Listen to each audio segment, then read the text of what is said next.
बस्तीको तल रहेको बान्द्रे र पाखाखेत पहिरोका कारण म्याग्दीको बेनी नगरपालिका वडा नम्बर 10 पात्लेखेत गाउँ उच्च जोखिममा परेको छ।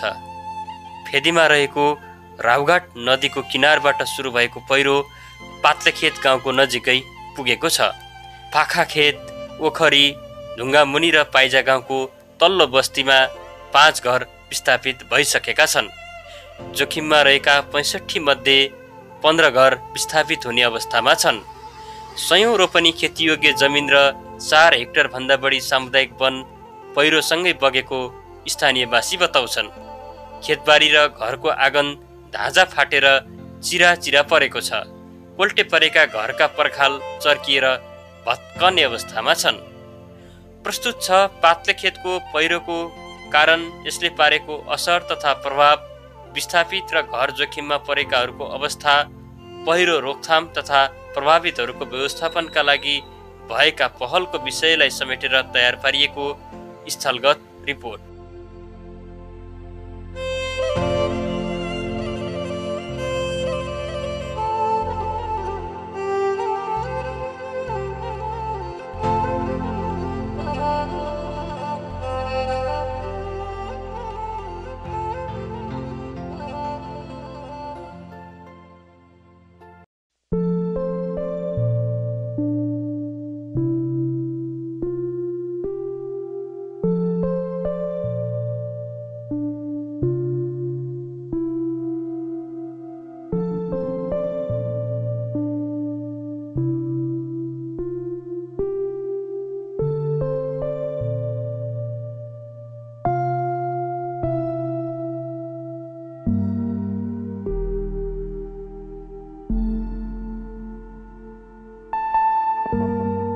सबै खेत थियो सर। यता चाहिँ जङ्गल थियो, यहाँसम्म खेत थियो।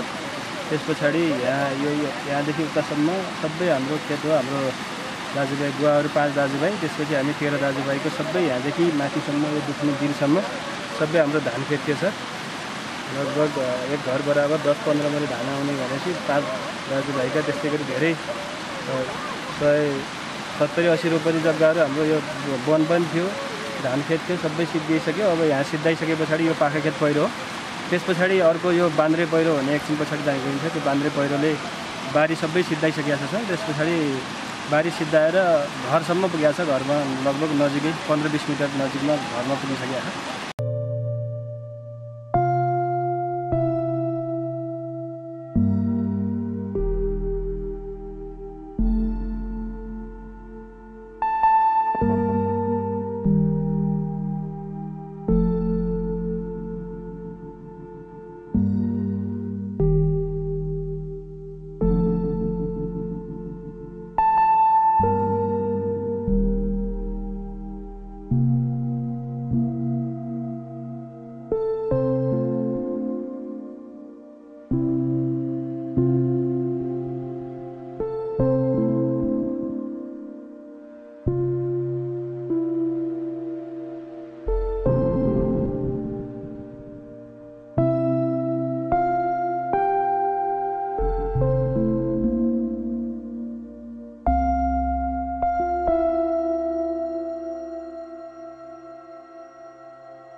घर पुछारमा थियो। त्यहाँबाट हुँदा त पहिरो धस्किँदै आएर आली वर्ष त यसो चिरिँदै गाड्दै पनि बसियो। त्यहाँपछि अब 72 को भूकम्प पनि लाग्यो। त्यहाँबाट 74 को 17 गतेको राति ठुलो पानी वर्षा भयो, पानी पर्यो। त्यहाँपछि उपलतिर अब अर्जुन र म भएर तर्काउँदै बिहान अब 11-12 बजीसम्म तर्काउनु लाग्यो। त्यसपछि बिहान उठ्छु भन्दाखेरि अगाडि टोइलेट सोइलेट लग्यो। घर पनि अब भत्किदिने अवस्था भएर कोही भत्काएको पनि थियो। त्यस्तो गरेर त्यस्तो गरेर धस्कियो भएर अहिले पनि अब त्यो ठाउँ त्यहीकै चरमै थियो। अहिले त्यति अब 15-20 साथै तल झर्या बलियो राम्रो थियो भनेर अब आफ्नो जग्गा नै त्यहीँ त्यस्तो गरेर बसियो। अहिले त्यतिखेर उ भएर माथि अब आफन्तलाई आफ्नो जग्गा नि थिएन। अब किनेरै फेरि अलिअलि त्यहाँका ढुङ्गासङ्गा अब सबै इष्टमित्र लाएर भोलिपल्ट अन्नपात अब लत्ता कपडा सारियो डिँगा बाख्राहरू। पछि फेरि पछि हिउँद लागेपछि अर्का गरेर बसियो।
म यो पहिरो भागको नजिकैको पनि भएर यसको अति जोखिममा परेको छु। राज्यबाट केही पाउनुपर्ने सहयोग पाउन सकिन्छ कि भन्ने आशा र छेदविच्छेद हुँदैछ। अब अर्को ठाउँ मेरो उपाय छैन, घर बनाउन सक्ने स्थिति नै छैन र मेरो कहीँ घर घडी नै छैन। त्यसो भएर अब केही पाउँछु कि भन्ने आशा राख्न चाहन्छु। 2018 सालमा सुरु भएको पहिरो हो यो। जनताले रोकथाम हुन्छ कि भन्ने आशा गर्दा गर्दै अहिलेसम्म यहाँसम्म आइपुग्यो। 18 सालको माघको हिउँदको महिनामा एउटा सानो चाहिँ त्यति बेला भूकम्पको एकदम उ थियो। 18 सालको भूकम्पमा हामी गाउँलेहरू सबै पर पाल हालेर बसिया थियो। त्यति बेला चाहिँ हामी वहाँ बसेकै समयमा यहाँ पहिरो गयो भन्ने आवाज खबर वहाँ पुग्यो। पुगेपछि त्यहाँबाट लगभग 5 वर्ष हाम्रो जमिन फेला पारेन, खेती गर्ने जमिन फेला पारेन।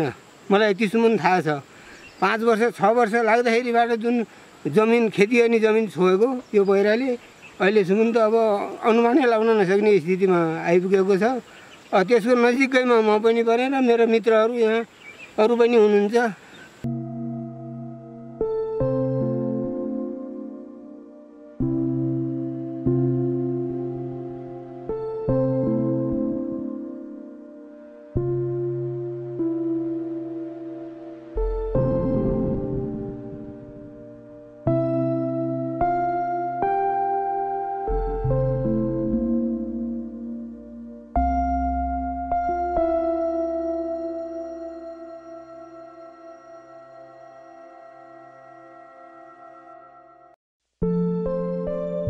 यो ठ्याक्क पहिरोको यता छेउमा चाहिँ हाम्रो घर थियो। यहाँ जुन यो गइराखेकोमा चाहिँ माइली आमाको थियो। उहाँ माइली आमाको पनि पहिरोले लग्यो। अनि हाम्रो पनि पहिरोको उच्च जोखिम भएको हुनाले लाने अवस्था भएको हुनाले हामी चाहिँ यहाँदेखि सरेर माथि अर्कैको जग्गामा गएर म चाहिँ भाडा तिरेर बसिआएको थिएँ। अहिले चाहिँ त्यो जग्गालाई चाहिँ मैले लिएर त्यहीमा चाहिँ एउटा टिनको छाप्रो हालेर टिनको छाप्रोमा चाहिँ म बसिरहेको छु।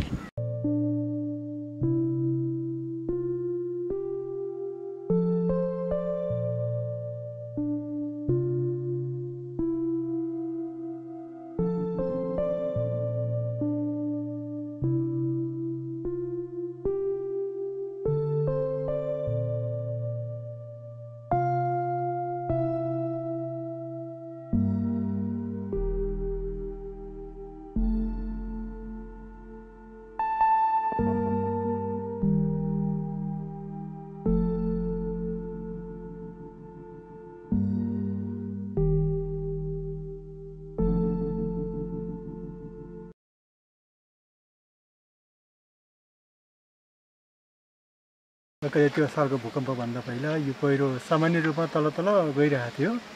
जब भूकम्प 72 सालको भूकम्प गएपछि त्यस पछाडि भित्रको जमिन एकदमै खलबल लगाइएपछि यो बस्तीहरू त्यो लगभग 74 सालमा दुईवटा घर चाहिँ विस्थापित भए माथि, एउटा घर तल घर, तीनवटा घर एकैचोटि स्थापित भए यो पहिरो। र उताको पहिरो पाखोखेत पहिरोले 74 मा अर्को घर विस्थापित भयो। अनि त्यहाँ एउटा चाहिँ सुकुम्बासीको बस्ती थियो, एउटा घर थियो, त्यो पनि लैदियो पहिरोले। र यो चाहिँ लगभग 500 रोपनी जग्गा खेतीयोग्य जमिन र 4 हेक्टर सामुदायिक वनलाई यसले पुरै ध्वस्त पार्यो। पाखोखेत पहिरो मुख्यतः यो के अरे यो बान्द्रे खालको पहिरोले चाहिँ ध्वस्तै पार्यो। र अहिले 18 घरधुरी एकदम उच्च जोखिममा रहेका छन्। उनीहरू कहाँ जाने भन्ने थाहा छैन। लगभग उनीहरू सुकुम्बासी नै हुनुहुन्छ, सुकुम्बासी नै हुनेको क्रममा छन् उनीहरू।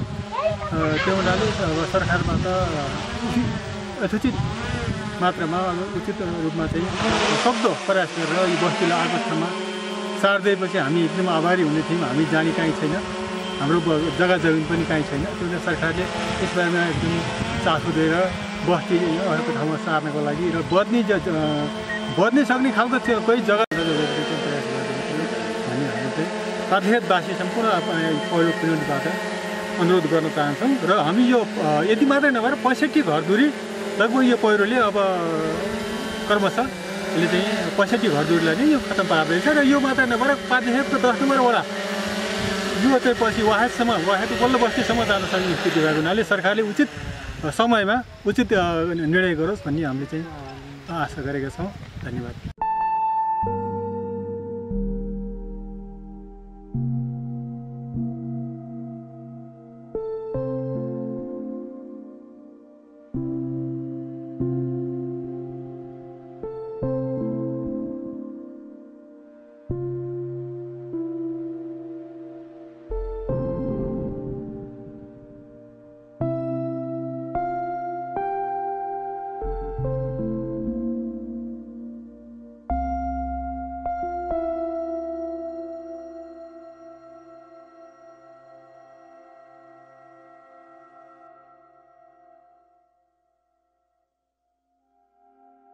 पहिरो अति जोखिम भएपछि हामीले चाहिँ प्रदेश सरकारलाई पनि हरवार गरिएको थियो र प्रदेश सरकारबाट विनोद केसीज्यूले नै लगभग 30 लाख चाहिँ यसलाई चाहिँ विनियोजित गर्नुभएको थियो। त्यो 30 लाख मध्येबाट अब यो जल उत्पन्नले पनि अलिकति सहयोग गरेपछि यो एरियाबाट एउटा नाली यो पहिरोमा जाने पानीको पानी चाहिँ जोगाउनको लागि र त्यो एरियाबाट चाहिँ पर चाहिँ यो पहिरोदेखि पारिपट्टि फाल्ने चाहिँ 2टा नाली बनाइयो र तल चाहिँ लगभग चाहिँ 266वटा चाहिँ ग्याबिनो भरेपछि यो अलिकति चाहिँ पल्लो बस्ती भनेको लगभग चाहिँ अहिले देख्न नसक्ने स्थिति हुन्थ्यो। अहिले चाहिँ त्यो गइसक्ने थियो।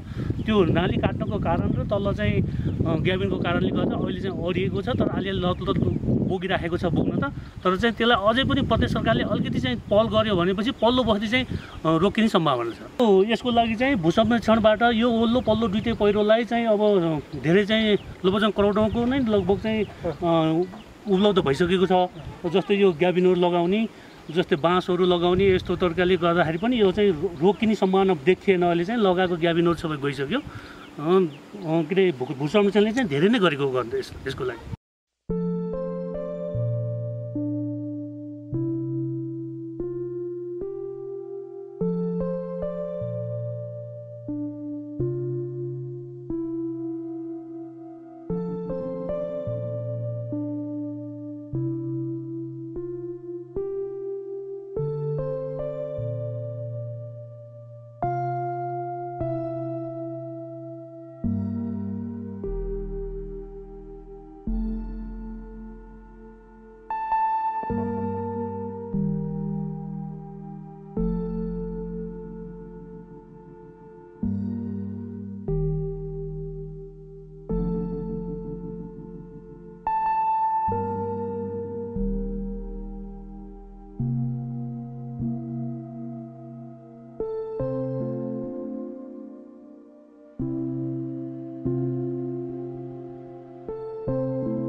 यो पहिरोको स्थिति हेर्दाखेरि योभन्दा पहिले हामीले जति पनि काम गरियो त्यसको अनुपातमा हेर्दाखेरि अब एउटा बान्द्रेको पहिरो त सम्भावना कतिपय सबै रोकथाम गर्न नसक्ने स्थिति छ। बस्ती नै सानो पर्ने स्थिति देखियो जस्तो लाग्छ। र यो पाखाखेत पहिरोको कोही बेला थोरै 2-4 गाबिन लगाइयो, त्यसले केही पनि गरेन। र 18 साल चाहिँ अलिक ठुलो गाबिन लाग्यो। त्यसको नतिजा हेर्दाखेरि त्यस्तै पोइन्टमा त्यस्तै गरेर गाबिन लाउन सक्ने भने यो साबिक 3 नम्बर वार्ड भनौँ अब साबिकको त्यसलाई चाहिँ केही हदसम्म रोक्न सकिने स्थिति देखिन्छ। र अर्को मुख्य कुरो यो माथिबाट आउने पानीलाई हदसम्म 2-3 ठाउँबाट नाली बनाएर दायाँमा फाल्न सकियो भने त्यसमा केही देखिन्छ, रोकिने जस्तो देखिन्छ। र 18 साल चाहिँ यो 2टा नालीहरू बनाइयो। यो नबनाएको भए जस्तै माथिबाट बसेर गाउँको बिचमा पानी भासिएर तल निस्किएर गएको भने चाहिँ अनुमान गरिन सकिन्छ।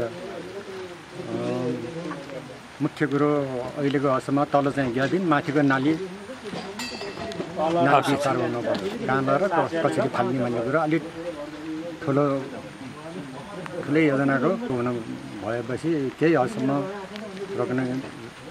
रोकिएला भन्ने लाग्छ।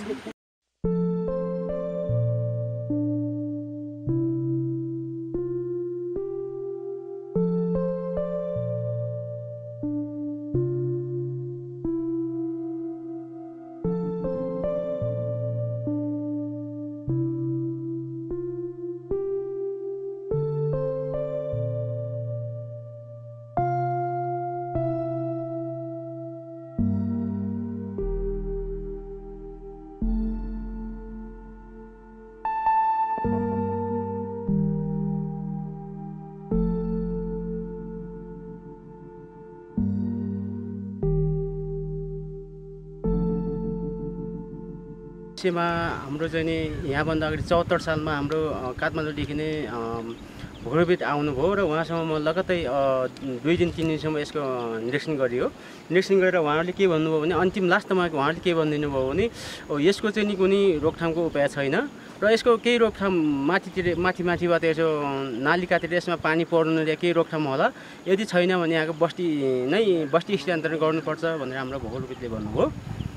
त्यसर्थ हामीले 76-76मा हाम्रो यो पहिरो केही रोकिला जस्तो अवस्थामा थियो र जति पनि यो पहिरोहरू देखिन्छन्, जति पनि आज क्यामेराले यो पहिरोको दृश्य देखायो ती पहिरोका जग्गाहरू सबै यही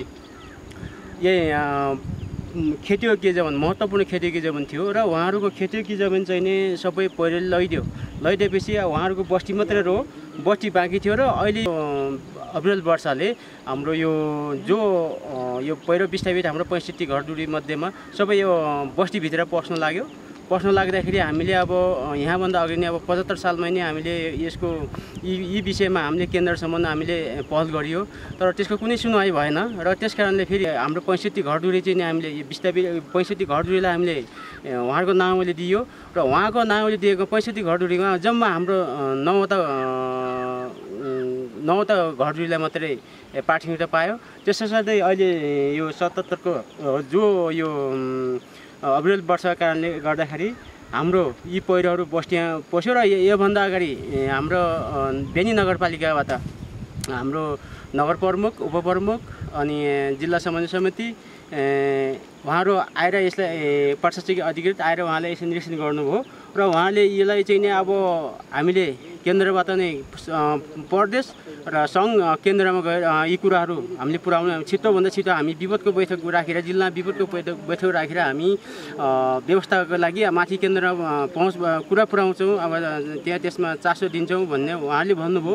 त्यसको साथसाथै हाम्रो मान्यजी भूपेन्द्र थापाजी आउनुभयो, त्यसको साथसाथै विनोद केसी आउनुभयो र जिल्लाका सम्पूर्ण प्रतिनिधि आएर उहाँहरूले यो पहिरोको सम्पूर्ण निरीक्षण गर्नुभयो। निरीक्षण गरिसकेपछि उहाँले केही समय भेला राखे, केही समय बैठक जस्तो राखेर उहाँले यसको विकल्प के छ त भनेर उहाँले हाम्रो मतामती प्रश्न हुँदाखेरि यसको विकल्प हो अब तपाईँहरूले बस्ती स्थानान्तरको लागि एउटा बस्ती स्थान सार्वजनिक जग्गा या त अरू जग्गा कुनै उपाय जग्गा खोज्नुहोस् भन्ने उहाँको सुझाव थियो।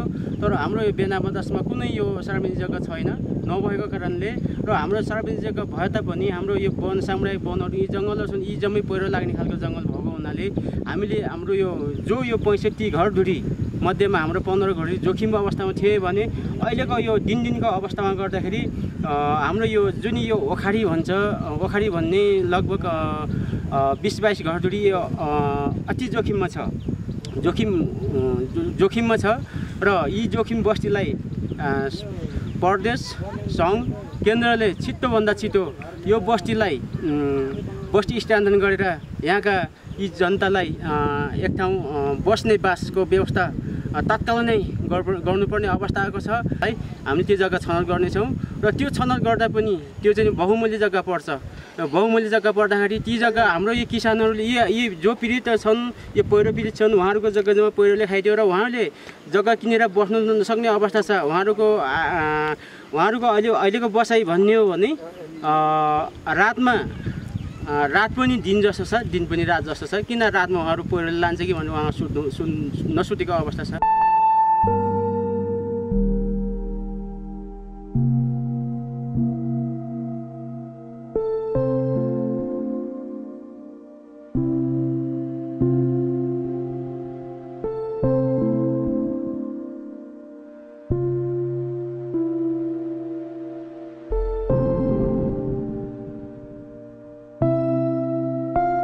शक्ति हेर्दाखेरि विकल्प भनेको हाम्रो लेम्यान स्टडीमा त्यो अहिले जुन ढङ्गले भत्काउँदै गएको छ, लस्कँदै गएको छ, त्यो हेर्दाखेरि त्यहाँको बस्ती स्थानान्तरण गर्नुको विकल्प देखिँदैन।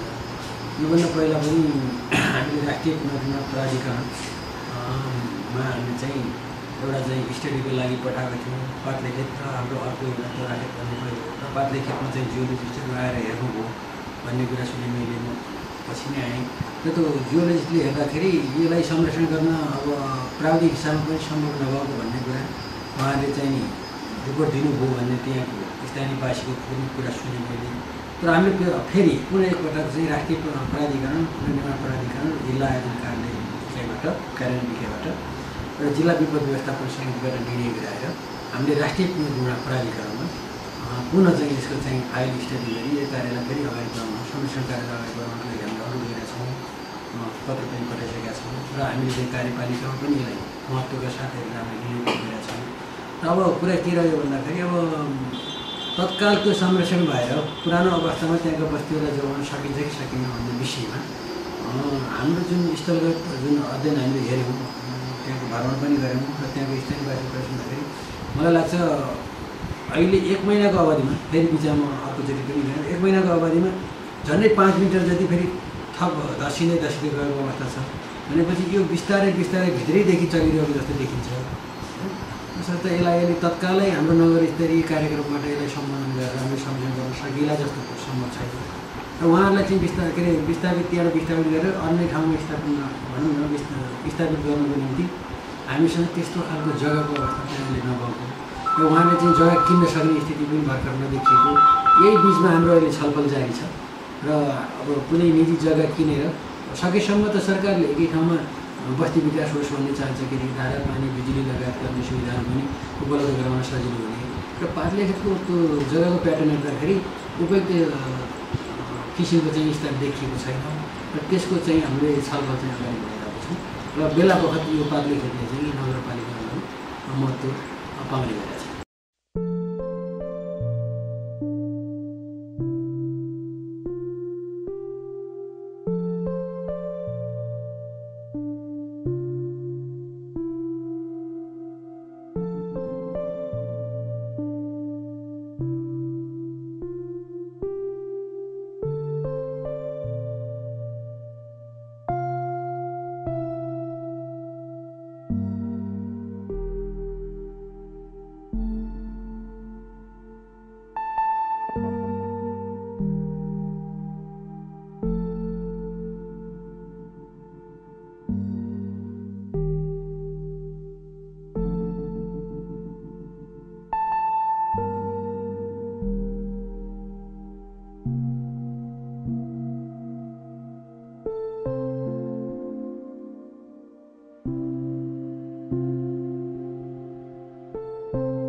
परिलक्षित भएर आएपछि विशेष गरेर बेनी नगरपालिकाभित्रका दुईवटा ठुला पहिरोहरू, एउटा 10 नम्बर वडाको यो बान्द्रेको पहिरो भनेर भनिन्छ र अर्को बेनी नगरपालिका 3 नम्बर वडाको टोराखेतको पहिरो।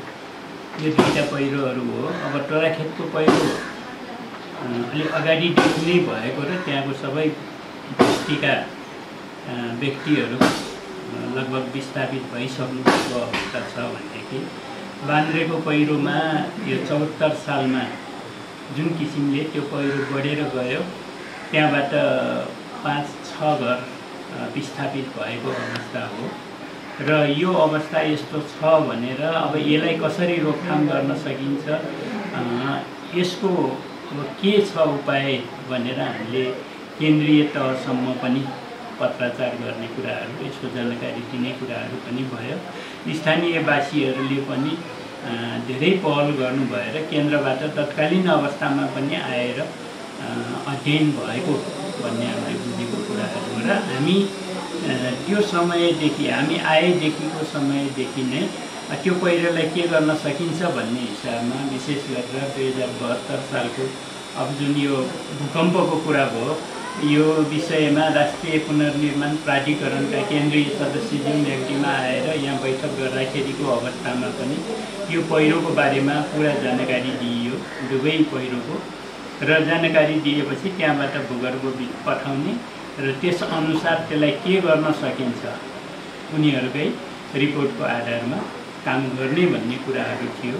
तर बिचमा आएर भूगर्भविद आएर रिपोर्टहरू लिएर गएपछि पनि यो भूकम्पको कारणले नभएर त्योभन्दा अगाडि नै यो पहिरो सुरु भएको भनेर यसलाई पेन्डिङमा राखिएको भन्ने कुराहरू हामीले अहिले 2-4 महिना अगाडि जब फेरि पनि पहिरो गयो, अहिले 15-16 घर विस्थापित हुने अवस्था भएपछि र हामीले यो राष्ट्रिय पुनर्निर्माण यो इकाइ कार्यालय म्याग्दीको उसमा हामीले यो कुराहरू राखेपछि अब यो प्रक्रिया अगाडि नबढेको, पेन्डिङमा रहेको भन्ने कुराहरू भएपछि हामीले पुनः बेनी नगरपालिकाको कार्यपालिकाको बैठकले यसलाई यो प्रक्रियालाई अगाडि बढाउनुपर्छ, यो पहिरोलाई कसरी त्यहाँको विस्थापित हुन लागेका व्यक्तिहरूको लागि कसरी पुनर्वास गर्ने, कसरी सकेसम्म त्यो पहिरोलाई नियन्त्रण गर्ने अवस्था छ छैन,